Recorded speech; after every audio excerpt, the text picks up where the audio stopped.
নমস্কাৰ বন্ধুসকল, আজি আপোনালোকলৈ আগবঢ়াইছোঁ কবি প্ৰণতি গোহাঁইৰ এটি কবিতা আহিনত এখন গাঁৱৰ ছবি। আহিনৰ পৰশ লাগি বাৰিষাৰ নদীখন শান্ত সৌম্য হৈ পৰে।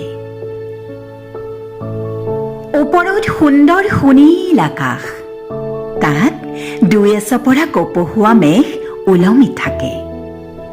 আহিনৰ পৰশ লাগি ফৰকাল হৈ পৰে।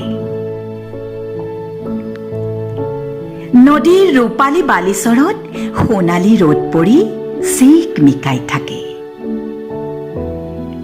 বালিৰ বুকুত পৰি থাকে অলপ জাবৰ দুই এটা মৰা শামুক, কেঁকুৰাৰ খোলা। আৰু মৃদু বতাহজাকত নৈ পাৰত কঁপি থাকে লিহিৰিপতীয়া ইকৰা বিৰিণা, নল খাগৰি আৰু শুকুলা কহুৱাৰ পাপৰি।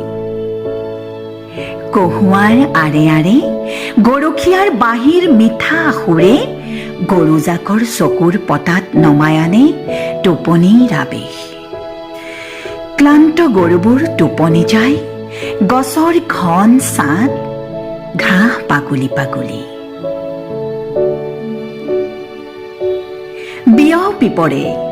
বিয়পি পৰে বহু দূৰলৈ কেঁচা ঘাঁহ আৰু মাটি মিহলি সন্মিলিত এটা গোন্ধ।